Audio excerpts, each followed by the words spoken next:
All right, welcome back, guys. We are not going to be talking about pseudostates in this video. We're going to be doing that in the next video, and the reason is because we're going to start, we're going to be talking about text shadow, and that's the final text property that I think we need to focus on here.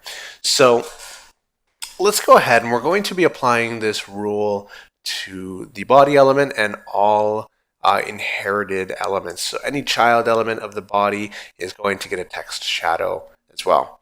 And as you can guess, it's a two-word property, so it's separated by a dash. Text dash shadow. And now this is going to take a possible 4 values that you pass in. The first is the direction vertically, so let's say 2 pixels. The second is going to be the distance from the text horizontally. The third one can be a color. I'll save it and refresh. Sorry, the first property is left and right. I think I said that one was up and down. So what we're going to be doing here is, that looks all right, but the text shadow is not spread at all.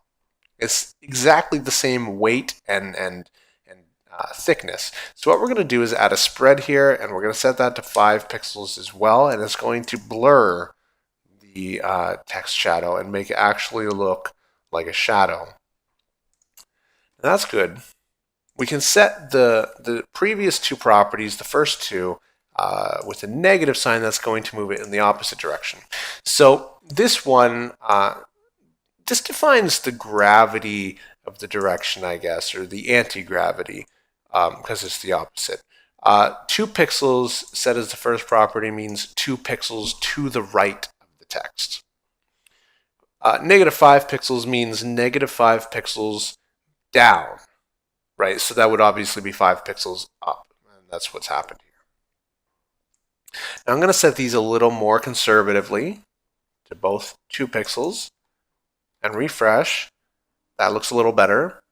And the spread, I'm going to set that to 10 pixels just to spread it out a bit more. Actually, no, what I'm going to do is set these to 1 pixel, 1 pixel, and then the spread is going to be 2 pixels. We're going to go really conservative with this. And what you'll notice is the higher you set the spread, the more it actually spreads it and lightens it. You'll see here, it's a light gray, but if we only use a 2 pixel spread, it's going to be all condensed into those 2 pixels. So what we're going to do is we're going to set the color using RGBA. And that way we can add alpha to it as well. And the reason we would do this is because we could totally set this to a light gray color.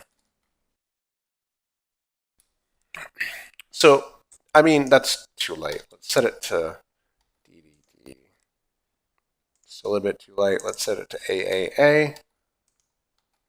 There we go. We can kind of see that now. But what's going to happen, this works on a white background because the text shadow is between the text color and the background. It looks like the background is just darkened a little bit. And actually, I'm going to set this quite low so we can see it a little better. But what happens, let's say I set the articles with a background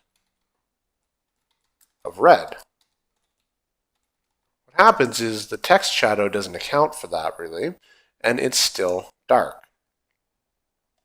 If I set this down to 0, 0, 0, you're going to see that.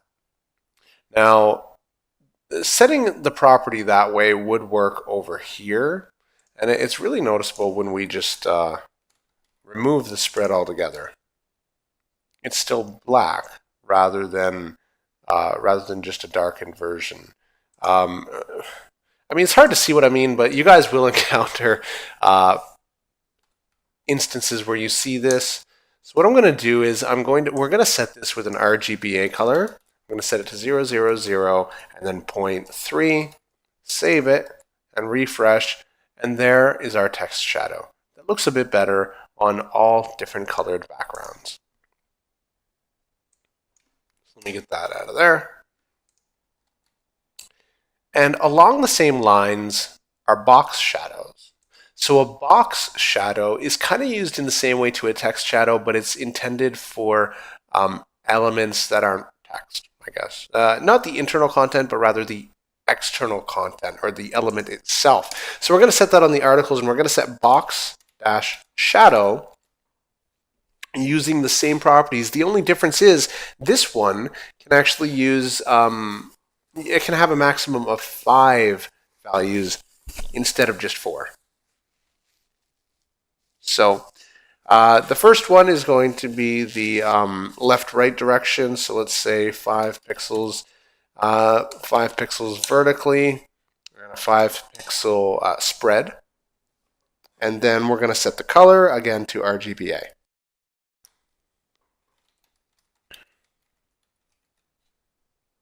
Set that to 6 actually. And then we're going to end that line with a semicolon and refresh, and there's our text shadow. Or there's our box shadow, rather. Now, what you can do is you can set this value very low, and it's going to make it less spread, obviously. Or you can set it very high. That's not very high, but that's a bit higher. And you can make it a bigger, softer shadow. I guess soft is the term I should be using.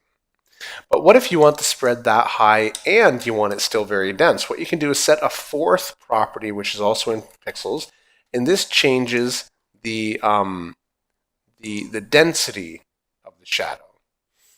So if we now set this to 2 pixels, the 3rd property rather, to 2 pixels, this controls how far the shadow outreaches, while this is the, I guess, the softness. So let's set that back to 20.